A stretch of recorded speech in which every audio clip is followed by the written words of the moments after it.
Assalamualaikum warahmatullahi wabarakatuh. Innal hamdalillah nahmaduhu wa nasta'inuhu wa nastaghfiruh wa na'udzu billahi min shururi anfusina wa min sayyiati a'malina. May yahdihillahu fala mudilla lahu wa may yudlil fala hadiya lahu. Rabbi shrah li sadri wa yassir li amri wahlul 'uqdatam min lisani yafqahu qawli. Allahumma 'allimna ma yanfa'una وانفعنا بما علمتنا اللهم فقهنا في الدين وعلمنا التأويل وزدنا علما يا رب العالمين سبحانك لا علم لنا إلا ما علمتنا إنك أنت العليم الحكيم ولا حول ولا قوة إلا بالله العلي العظيم. Alhamdulillah, syukur kepada Allah Subhanahu wa taala. Hari ini kita masuk 16 Ramadan. Hari ini kita nak sambung lagi perbincangan berkenaan adab-adab pembaca Al-Quran. Kita nak sambung pada muka surah 77, iaitu masih lagi berkenaan tajuk memuliakan Al-Quran. Memuliakan Al-Quran. Jadi Imam Nawawi telah bawakan satu panduan untuk kita memuliakan Al-Quran, iaitu kena istima' wa idza quri'al qur'anu fastami'u lahu wa ansitu la'allakum turhamun. Kena istima' dan kena diam apabila dibacakan Al-Quran, sama ada mendengar bacaan orang lain ataupun seseorang itu sendiri yang membacanya. La'allakum turhamun, mudah-mudahan kamu mendapat rahmat, dirahmati. Ayat ini dapat dipermudahkan untuk mendapat hidayat daripada Al-Quran dan menjadi orang yang beramal dengan Al-Quran. Kemudian Imam Nawawi kemukakan beberapa hadis untuk menzahirkan kepada kita bagaimana para salaf memuliakan Al-Quran. Dia kata dia hendaklah, yakni pembaca Al-Quran, hendaklah mengikuti saranan hadis yang diriwayatkan oleh Ibnu Abi Daud berkenaan perihal Ibnu Umar radhiyallahu anhuma, annahu kana idza qara'a al-Qur'an la yatakallamu hatta yafrugha mimma arada an yaqra'ahu. Apabila beliau membaca Al-Quran, beliau tidak berkata-kata sehingga ayat yang dia ingini selesai dibacanya. Ayat ini dia betul-betul fokus. Bukhari turut meriwayatkan hadis ini dalam sahihnya, dan beliau berkata lam yatakallam hatta yafrugha minhu. Beliau, yakni Ibnu Umar, tidak berkata-kata, yakni tidak bercakap sehingga selesai bacaannya. Al-Bukhari menyebutkan dalam hadis ini dalam kitab tafsir pada bab firman Allah Ta'ala, nisa'ukum harthul lakum fa'tu harthakum anna syi'tum wa qaddimu li anfusikum. Dan isteri-isteri kamu adalah kebun tanaman kamu, oleh itu datangilah kebun tanaman kamu menurut cara yang kamu sukai, dan sediakanlah amal-amal yang baik untuk diri kamu. Jadi kalau kita buka kitab Sahih Bukhari, kita akan dapati Imam Bukhari bawakan hadis berkenaan Ibnu Umar tidak bercakap sehingga selesai membaca Al-Quran untuk menafsirkan ayat 223 dalam surah Baqarah ini. Untuk menafsirkan ayat ni. Jadi bagaimana sebenarnya Imam Bukhari menggunakan hadis tersebut untuk menafsirkan ayat ni? Jadi ayat ni dia punya syahidnya dekat wa qaddimu li anfusikum, dan sediakanlah amal-amal baik untuk diri kamu. Jadi ayat ni dia ada kaitan yang rapat dengan hadis Ibnu Umar tadi. Sebabnya walaupun dalam keadaan seorang tu kita kata berada dekat dengan sesuatu yang paling menarik perhatiannya, isterinya. Allah Ta'ala sebut isteri kamu ni adalah kebun tanaman kamu. Ni bahasa kiasan lah. Okay, kebun tanaman. Jadi walaupun dia berada dalam situasi paling dekat dengan perkara yang paling menarik perhatiannya, tapi apabila dia membaca Al-Quran, dia berada dalam situasi membaca Al-Quran, maka dia kena selesaikan bacaannya. Dia tidak boleh gopoh, tidak boleh dengan tidak semena-mena, tanpa sempat menghabiskan ayat yang dibaca terus tinggalkan Al-Quran kerana nak pergi dekat isteri. Jadi ini cara Imam Bukhari menafsirkan ayat ni.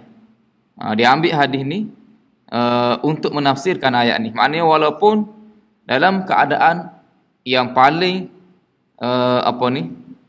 paling kuat kita dipengaruhi, kita hendaklah rasional, waras, kena letakkan Al-Quran pada tempat yang tinggi. Maknanya kalau kita sedang membaca Al-Quran, pastikan kita masih baca dengan betul, dengan baik, dengan tartil, dengan tadabbur, dan selesaikan bacaan kita dengan baik. Kemudian barulah tunaikan hajat kita. Tunaikan hajat kita.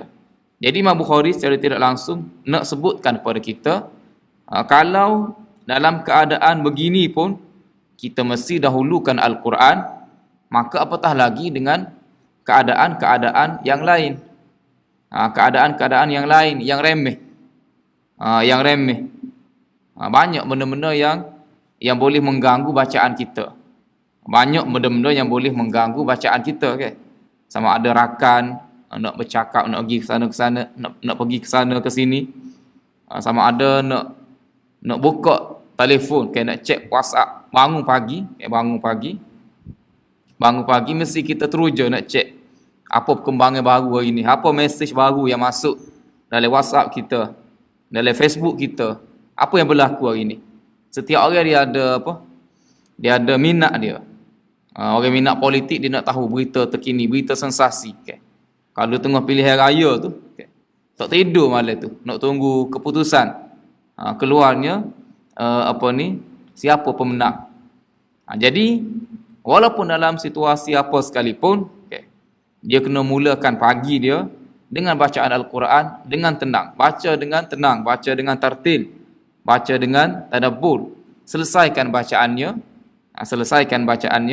Kalau dia khatam sekali sebulan, baca sejuzuk dengan dengan sempurna, barulah dia barulah dia bagi tumpuannya kepada perkara-perkara lain, kepada perkara-perkara yang lain. Itu cara kita memuliakan Al-Quran. Sebab tu orang tua kita kata, okay, pastikan bila kita bangun pagi tu, okay, perkara pertama yang kita baca ialah Al-Quran. Jangan surat khabar. Bukannya surat khabar. Surat khabar ni zaman dulu. Orang sekarang kat, budak-budak sekarang ni, smartphone dia tu lah, handphone dia tu. Jadi pastikan yang kita baca mula-mula sekali yang masuk dalam minda kita setiap hari Al-Quran, dan baca dengan betul, dengan baik, dengan tartil, dengan tadabbur. Kemudian barulah kita mula buka perkara-perkara dunia pada hari tersebut. Begitulah rutin kita setiap masa, setiap hari. Itu cara kita meletakkan Al-Quran dalam kehidupan kita. Jadi itu maksud Imam Bukhari dengan cara dia susun hadis ni dalam bab berkenaan dengan tafsir ayat 223 dalam suratul Baqarah ini. Lepas tu nombor 2, nombor 3 tu Imam Nawawi mengatakan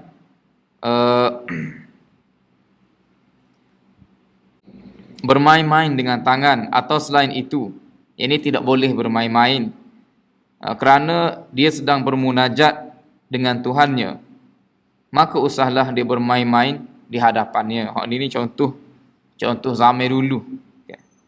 Contoh zaman sekarang kak, bermain-main dengan telefon dan seumpamanya. Memandang sesuatu yang boleh melalaikan dan mengalihkan perhatian, maknanya mata kita. Mata kita maknanya cara kita memuliakan Al-Quran, seluruh panca indera kita, seluruh panca indera kita, telinga kita, mata kita, mulut kita, minda kita, akal kita, semuanya mesti diberikan, mesti ditumpukan kepada Al-Quran. Bukan hanya mulut bergerak, mata duduk lain, telinga duduk lain. Sebab itulah guru-guru penghafal Al-Quran, guru-guru tahfiz ni semua sentiasa menekankan pelajar yang nak mengapa dengan baik ni, dia kena tumpukan sepenuh perhatian seluruh panca indera dia, hatta tangan dia, tangan dia yang ada deria sentuh ni pun, dia kena letak, dia kena sentuh, dia kena pegang Al-Quran. Dia kena pegang Al-Quran untuk mengelakkan tangan dia bergerak ke tempat yang lain. Sebab banyak benda yang dia boleh main walaupun tak ada telefon. Kalau tengok meja-meja tu, meja-meja kelas tahfiz tu, blue base sini, coting situ, coting sini, ditulis nama dia lah apa. Itu bukti bahawa tidak ada fokus dalam kelas. Setengah-setengah tempat tu kapek. Sikit demi sikit cabut dia apa? Tercabut dia punya bulu tu. Sebab pelajar tu sambil-sambil tu dia buat, mulut dia baca tapi tangan dia bergerak. Bergerak untuk apa ni, untuk perkara tersebut. Jadi walaupun nampak remeh, walaupun nampak kecil, tapi sebenarnya tumpuannya telah teralih daripada Al-Quran, daripada Al-Quran. Jadi sebab tu Imam Nawawi kata jangan bermain-main dengan tangan. Benda ni simple sahaja. Benda ni simple sahaja. Saya ingat dulu semasa darjah sekolah rendah. Sekolah rendah setiap hari Ahad kita ada perhimpunan di tempat berhimpun lah, di sekolah. Jadi selalu pelajar-pelajar ni bila dia pergi ke dia pergi ke tempat berhimpun tu dalam keadaan beratur. Beratur, tangan kita letak di hadapan tangan sahabat kita. Jadi ada seorang guru disiplin HEP, PKM. Dia buat satu undang-undang yang mana undang-undang ni diketawakan oleh semua. Undang-undang dia apa? Jangan sentuh. Sebab kita pelajar-pelajar kecil-kecil ni kita suka cuik member kita, saing kita cuik. Kita suka ngosek, orang kata gora . Jadi dia buat peraturan dilarang sentuh. Begitu detail seorang guru ni nak didik anak murid dia. Tapi kita semua mikir apalah guru ni terlalu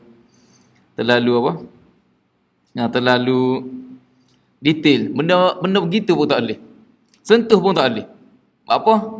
Kenapa dia nak supaya setiap pelajar memberikan sepenuh perhatian kepada ucapan guru di hadapan. Jadi sebab itulah dia tak bagi. Dilarang sentuh. Peraturan di tempat perhimpunan. Guru tu sorang gitu. Guru lain tak sebut pun undang-undang tu. Tapi bila kita baca apa yang disebutkan oleh Imam Nawawi ni, kita boleh kita faham. Kita mengertilah benda seumpama tu. Walaupun nampak kecil, tapi sebenarnya dia telah mengalih tumpuan daripada apa yang kita sedang tumpukan, iaitu Al-Quran. Jadi kalau nak suruh fokus untuk dengar ucapan guru pun, tak boleh bermain-main dengan tangan, apatah lagi untuk kita fokus dengan Al-Quran. Lebih-lebih lagi kita nak masukkan Al-Quran dalam dalam dada kita nak hafal Al-Quran. Jadi benda ni walaupun kecil, sebenarnya tidak boleh. Apatah lagi kalau telefon. Seperti yang saya selalu sebut, ini musuh utama mana-mana pelajar, sama ada pelajar dalam bidang agama ataupun pelajar dalam bidang-bidang yang lain. Terutamanya pelajar peringkat bawah masih belum dapat mengawal diri,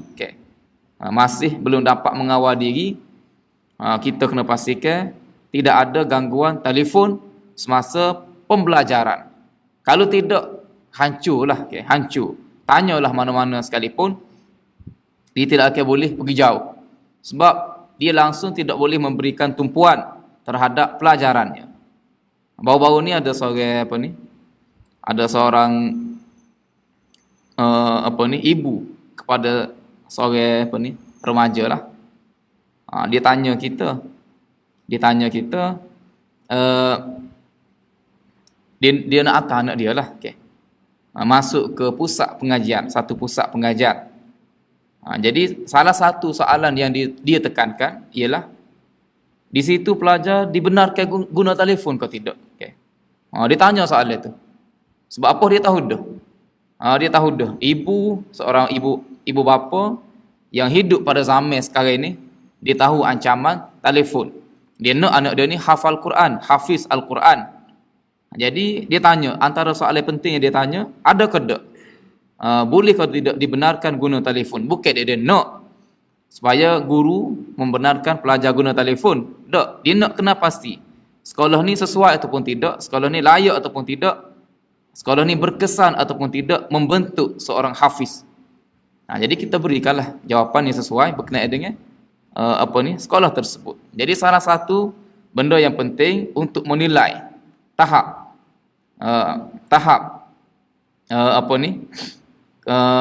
kemampuan seseorang pelajar belajar dengan baik ialah dari segi telefon ni. Memang musuh nombor satu. Walaupun dia masuk kelas, okay. Walaupun dia masuk kelas, dia hangguk pagi-pagi tu, okay. Tapi percayalah, minda dia berada di tempat lain. Percayalah, minda dia berada di tempat lain. Dengan adanya satu ni je, okay, dia boleh pergi ke mana-mana sahaja. Walaupun kaki dia berada di tempat tu, tapi minda dia boleh pergi satu dunia. Okay. Boleh pergi satu dunia. Walaupun kita program ke dia dengan jadual yang sekian-sekian, setiap hari begini-begini, seminggu begini-begini, sebulan begini-begini, tapi dia ada jadual yang lain. Jadual yang lain. Jadual sebagai seorang gamer, dia ada jadual dia. Okay.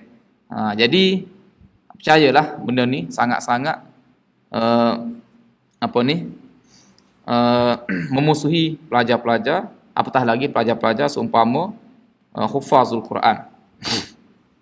Lepas tu yang keempat, yang paling teruk daripada semua ini ialah memandang kepada sesuatu yang tidak boleh dilihat, seperti amrad dan seumpamanya. Amrad ni lelaki yang ditumbuhi misai namun tidak ada janggut. Dia ada misai saja tapi tak ada janggut. Ini kita orang Melayu tidak timbul masalah sangat benda seumpama ni. Mungkin masyarakat Arab ada benda-benda seumpama ni. Sebab amrad ni mungkin bagi setengah orang menaikkan nafsu, menaikkan syahwat dia. Jadi situasi ni saya rasa tidak berlaku di tempat kita ni. Di tempat kita, kepada kita, sebab kita lah amrad ni. Kebanyakan orang Melayu ni amrad. Okay. Kebanyakan orang Melayu ni amrad, yang berjanggut dengan panjang. Itu tidaklah ramai. Cumanya Imam Nawawi nak cerita, ini salah satu perkara yang boleh mengganggu bacaan Al-Quran. Boleh mengganggu bacaan Al-Quran. Kalau kita, suasana kita perempuan melihat perempuan, ataupun perempuan melihat lelaki dan seumpamanya lah. Ini juga satu perkara yang mengganggu pengajian. Pengajian. Sebab tu di setengah-setengah tempat, di pusat-pusat pengajian, dia kawal pergaulan lelaki dan perempuan. Sebab tu dia buat asing. Tempat belajar lelaki asing, tempat belajar perempuan asing. Sebab bila dia boleh tengok, dia boleh bertemu, dia boleh bercakap, sebenarnya itu mengganggu fokus dia, mengganggu pengajian dia, Orang Kelantan kata membawa kepada gawe dan seumpamanya lah. Gawe ni ke bahasa luar. Okey, tak apalah. Satu perkara lagi yang kita nak sebut berkenaan dengan memuliakan Al-Quran ni, iaitu cara masyarakat kita secara umumnya berinteraksi dengan Al-Quran. Ramai yang memuliakan Al-Quran, mungkin bagi mereka memuliakan, tapi sebenarnya para ulama kita termasuklah Imam An-Nawawi rahimahullah mengatakan cara tersebut tidak tepat, makruh, dan setengah-setengah daripadanya mengatakan haram, iaitu dengan cara menjadikan Al-Quran sebagai perhiasan. Sama ada di rumah, dia dia ukir comel-comel, dia gantung di dinding. Kalau di masjid kita tak ada, alhamdulillah. Tapi masjid-masjid, banyak masjid lah, ayat Al-Quran menjadi perhiasan masjid. Kalau dulu dia buat secara berasingan, ayat-ayat tu ditulis secara berasingan, kemudian ditampalkan di mana-mana bahagian dalam masjid. Tapi sekarang ini lebih maju, di dinding masjid itu penuh dengan ukiran-ukiran ayat-ayat Al-Quran. Jadi sekali tengok memanglah kalau tu menarik, cantik, tapi sebenarnya itu bukan cara yang betul untuk kita memuliakan Al-Quran. Sebab dari segi bila orang tengok ayat Quran, bila kita buat dalam bentuk perhiasan, dia tidak ada tumpuan untuk tadabbur. Dia tidak ada tumpuan untuk mengambil peringatan. Liyatadabbaru ayatih wa liyatadhakkara ulul albab. Dua matlamat utama daripada baca Quran, iaitu tadabbur dan tadhakkur. Tadabbur dan tadhakkur. Jadi ayat-ayat perhiasan ni kebiasaannya orang akan tertarik kepada seni dia. Orang tak tertarik kepada makna dia.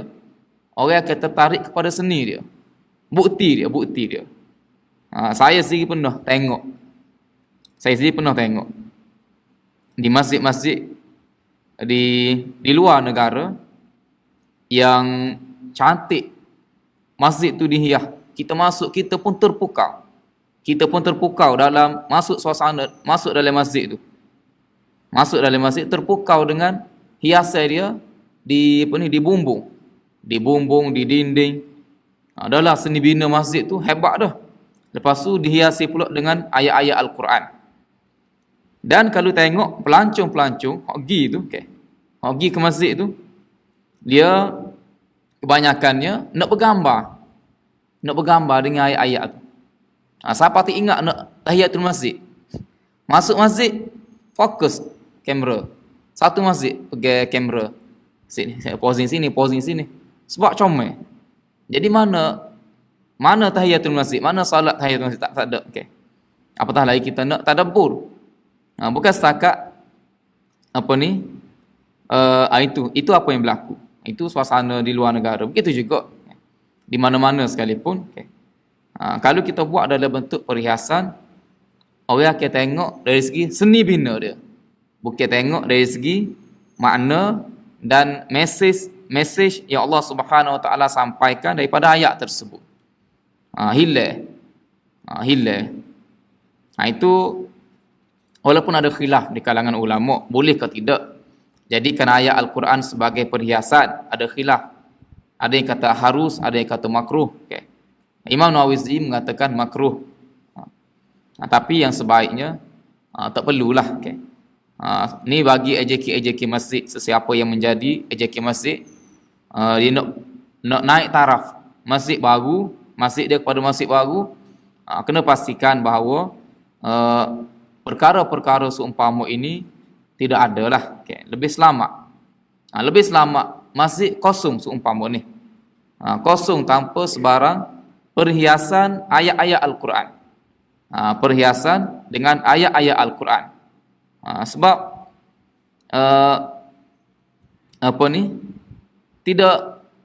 tidak sesuai. Okay.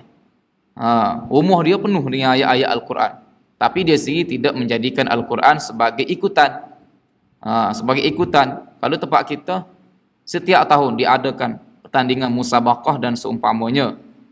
Ramai juga golongan-golongan tertentu yang pergi hadir ke majlis musabaqah. Bila hadir ke majlis, dipakai molek. Itu tu aurat dengan baik. Sebagai tanda menghormati Al-Quran. Luar daripada majlis, dibuka pula aurat dia. Luar daripada majlis, dibuka pula aurat dia. Dedah ke pula rambut dia tu. Jadi perkara seumpama ni sebenarnya tidak ada penghormatan yang sebenar kepada Al-Quran. Hanya hormat depan Al-Quran, depan mushaf, depan ahli Al-Quran. Di belakang tidak ada penghormatan, tidak ada memuliakan Al-Quran. Jadi ini satu perkara yang yang banyak berlaku salah faham. Yang banyak berlaku salah faham. Al-Quran dijadikan perhiasan. Sehingga bila sebut Al-Quran, ramai orang hanya memberikan tumpuan dari aspek seni, dari aspek perhiasan. Sedangkan itu tidak sedangkan kalau nak kira dari segi seni sungguh, dalam ayat-ayat Al-Quran tu penuh dengan seni. Penuh dengan seni yang menjentik hati kita, menjentik fikiran kita, membawa kita kepada takwa, takut pada Allah Subhanahu wa taala. Itu seni yang sebenar. Bila kita belajar nahwu, kita belajar bahasa Arab, kita belajar balaghah, kita akan dapat merasai kenikmatan seni Al-Quran.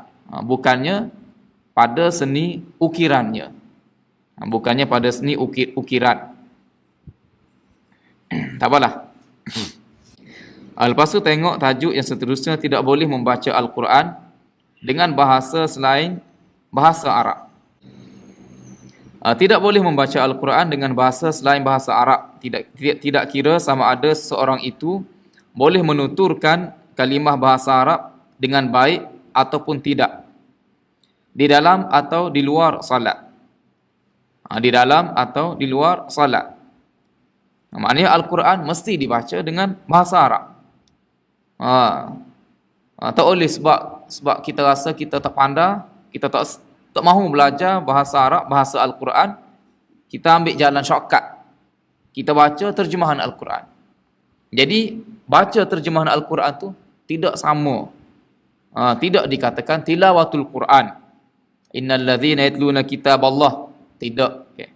Itu baca terjemahan. Bukan baca kitabullah, bukan tilawah. Tilawah ni baca baca ayat-ayat Al-Quran. Ia kata dapat 10 pahala satu huruf, bukannya baca terjemahan Al-Quran sama ada bahasa Melayu, bahasa Inggeris atau apa-apa bahasa. Okay. Ia dapat pahala tu baca lafaz yang Arab.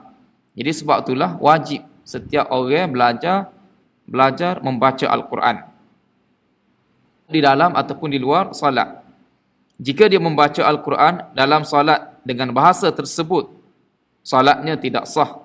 Ini pandangan mazhab kami, Syafi'i, Malik, Ahmad, Daud, yakni Daud Az-Zahiri dan Abu Bakar Ibn Al-Munzir. Namun Abu Hanifah berkata, ini dari segi khilaf fiqhiyah, ia adalah harus dan solatnya sah. Abu Yusuf dan Muhammad bin Al-Hasan pula berkata, ia adalah harus bagi orang yang tidak menuturkan kalimah bahasa Arab dengan baik. Yakni diharuskan kepada orang yang baru masuk Islam. Yang baru masuk Islam, ia tidak boleh lagi membaca Al-Quran dengan bahasa Arab. Dan tidak harus bagi orang yang boleh menuturkannya dengan baik. Maknanya peringkat awal masuk Islam dibenarkan. Tapi setelah lama, setelah belajar, sepatutnya boleh dah lah baca Fatihah tu. Boleh dah lah baca Fatihah. Atau baca terjemahan lagi. Jadi peringkat awal dibenarkan. Dan sekejap sebentar je kita kata nak belajar Fatihah ni sekejap ya. Tidak lama, okey. Tidak susah sangat. 2-3 hari boleh pandai dah. 2-3 hari boleh pandai dah. Jadi Imam Abu Hanifah kata harus ni dalam situasi tadi. Dalam situasi baru sahaja masuk Islam, bermakna Sebaik saja memeluk Islam, terus kena semaya. Terus kena solat. Tidak kata tak boleh lagi solat ni sebab dia tak boleh lagi baca Fatihah.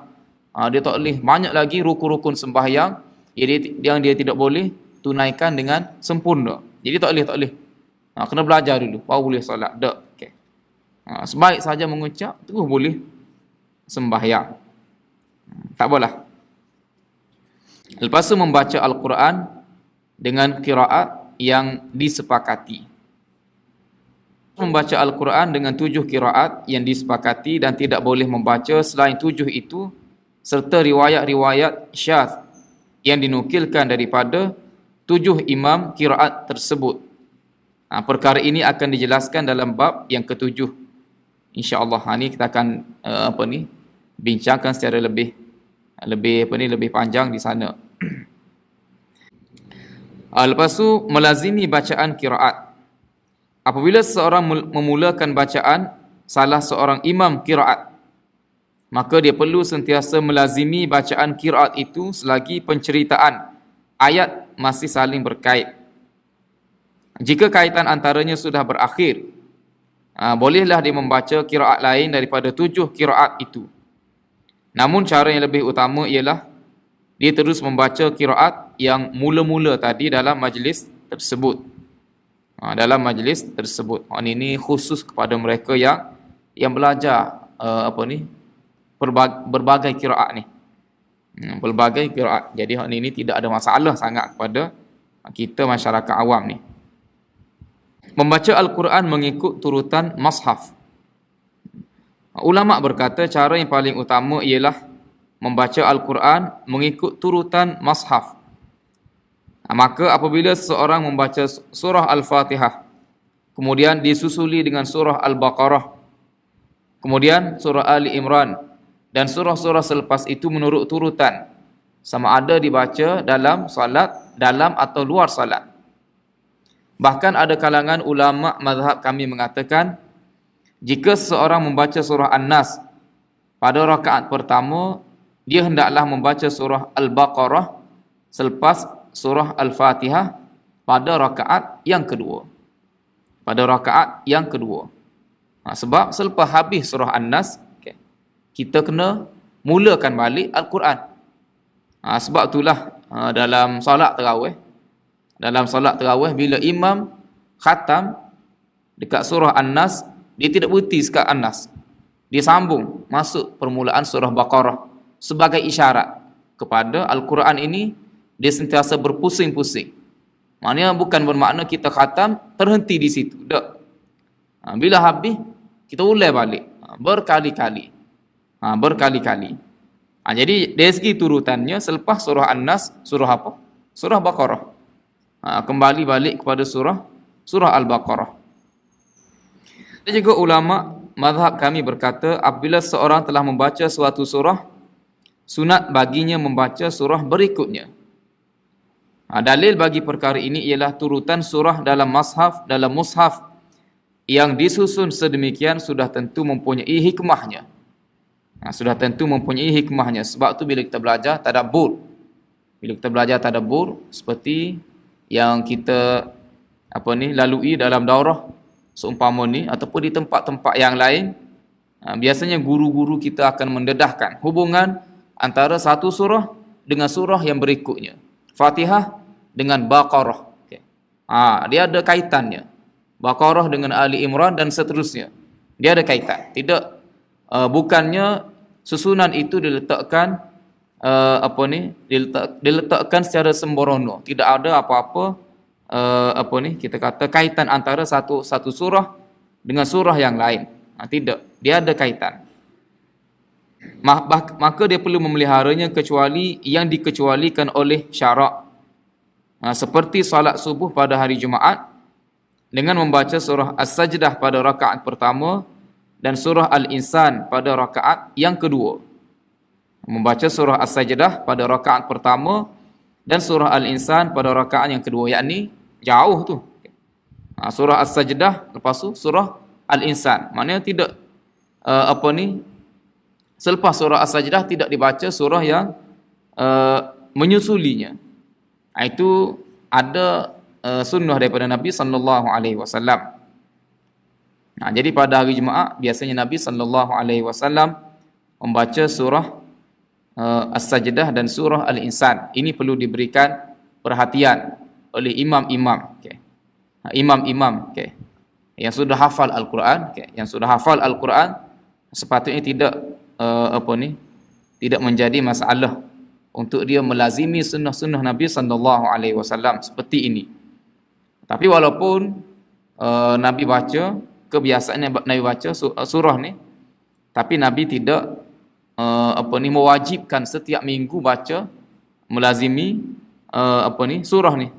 Sebab takut-takut orang awam terkeliru, salah faham mengatakan itu perkara yang wajib. Setengah-setengah masyarakat, setengah-setengah orang kalau baca surah lain, dia rasa tidak sempurna solat subuh dia pada hari Jumaat. Dia nak juga sujud tilawah tu. Jadi kalau imam baca surah lain, dia rasa macam tak kena. Dia akan pertikaikan imam tersebut. Imam pun juga perlu ambil perhatian. Ini adalah sunnah Nabi sallallahu alaihi wasallam. Solat hari raya ni kita akan bincang depan ni berkenaan dengan ayat-ayat surah-surah yang Nabi sallallahu alaihi wasallam baca dalam solat sunatnya, dalam solat fardunya, surah apa yang Nabi sallallahu alaihi wasallam baca. Solat hari raya dengan membaca surah Qaf pada rakaat pertama dan surah Al-Qamar pada rakaat kedua. Dua rakaat solat sunat subuh dengan membaca surah Al-Kafirun pada rakaat pertama dan surah Al-Ikhlas pada rakaat kedua. Pada rakaat yang kedua. Jadi antara Kafirun dengan Ikhlas ada beberapa surah yang lain. Dan 3 rakaat solat witir dengan membaca surah Al-A'la pada rakaat yang pertama, surah Al-Kafirun pada rakaat yang kedua, dan surah Al-Ikhlas serta surah Al-Mu'awwidhatain, Al-Falaq dan An-Nas pada rakaat yang ketiga. Ini ada sunnahnya daripada Nabi sallallahu alaihi wasallam. Bukannya ini perbuatan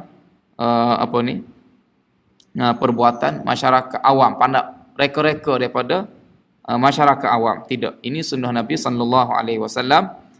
Rakaat pertama solat witir dengan Al-A'la, rakaat kedua dengan surah Al-Kafirun, rakaat ketiga dengan 3 surah tadi. Ataupun dalam setengah riwayat rakaat ketiga boleh juga dibaca dengan surah Al-Ikhlas sahaja. Sekiranya dia menyalahi turutan surah dengan membaca surah yang tidak mengiringi surah pertama, atau menyalahi tertib dengan membaca satu surah kemudian membaca surah sebelumnya. Sebagai contoh, rakaat pertama baca surah An-Nas, rakaat kedua baca surah Al-Falaq, sebagai contoh. Hal ini adalah harus. Maknanya dari segi sah ke tidak sembahyang tidak menjadi masalah. Banyak asar yang diriwayatkan mengenai hal ini. Umar Al-Khattab pernah membaca surah Al-Kahfi pada rakaat pertama dalam solat subuh dan membaca surah Yusuf pada rakaat yang kedua. Surah Kahfi juzuk 15, surah Yusuf juzuk 12. Namun sekumpulan ulama menghukumkan perbuatan menyalahi tertib surah dan mushaf sebagai makruh. Sebagai makruh. Ada yang kata harus sahaja hukumnya, ada yang kata perbuatan tersebut adalah makruh. Jadi sebaiknya kita baca ikut tertib lah. Sebaiknya kita baca ikut tertib. Jadi imam perlu memberikan perhatian terhadap perkara seumpama ini. Ibnu Abi Daud meriwayatkan daripada Al-Hasan bahawa beliau tidak suka menyalahi tertib surah dalam mushaf. Beliau meriwayatkan lagi dengan sanadnya yang sahih daripada Abdullah bin Mas'ud annahu qila lahu inna fulan yaqra'ul Qur'ana mankusan faqala dhalika mankusul qalb. Pernah seseorang berkata kepada beliau, yakni Ibnu Mas'ud, ada seseorang si fulan membaca Al-Quran secara terbalik. Maknanya tidak mengikut turutan surah. Baca yang di depan, kemudian rakaat seterusnya baca pula yang yang di belakang. Beliau menjawab, itulah orang yang dibalikkan hatinya. Itu satu bentuk baca secara terbalik. Tentang perihal membaca surah secara terbalik bermula daripada ayat akhir sehingga awal ayatnya adalah dilarang dengan tegas. Ini baca terbalik dari segi ayat pula. Qul huwallahu ahad, Allahus samad, lam yalid wa lam yulad wa lam yakul lahu kufuwan ahad. Kita baca wa lam yakul lahu kufuwan ahad. Lam yalid wa lam yulad, Allahus samad, qul huwallahu ahad. Baca begitu. Baca terbalik daripada akhir ayat sehinggalah sampai ke permulaan ayat. Jadi perbuatan tersebut dilarang dengan tegas kerana ia menghilangkan sebahagian bentuk mukjizatnya dan hikmat di sebalik tertib ayat Al-Quran. Imam Malik mencelanya dengan berkata, ini merupakan suatu dosa besar. Ini merupakan suatu dosa besar. Namun mengajar kanak-kanak bermula dari akhir hingga awal mushaf, ia adalah tindakan yang baik dan tidak termasuk dalam bab ini. Kerana kaedah itu mengandungi pelbagai bacaan yang berbeza-beza yang dijalankan dalam tempoh yang lama di samping memudahkan mereka menghafalnya. Wallahu alam. Tapi kalau baca secara terbalik ini untuk ini sebagai satu kaedah menghafal Al-Quran. Sebagai satu kaedah menghafal Al-Quran, ada juga setengah-setengah tepat dia hafal secara terbalik. Dia mula daripada akhir ayat, kemudian dia mengundur ke depan. Mengundur ke depan. Jadi kalau baca dengan tujuan untuk hafal, untuk mengukuhkan hafalan, itu dibenarkan. Tapi semata-mata baca untuk main-main, rasa bosan dah. Baca dengan cara biasa ni, kita buat cara terbalik ni, terbalik ayat ni. Itu perbuatan yang haram dan dosa besar mengikut Imam Malik. Dosa besar. Itu. Lepas tu membaca Al-Quran dengan melihat mushaf. Dan ada lagi beberapa perbincangan di bawah tajuk dengan adab-adab membaca Al-Quran ni. Ini insya-Allah kita akan sambung kemudian. Wa akhiru da'wana alhamdulillahi rabbil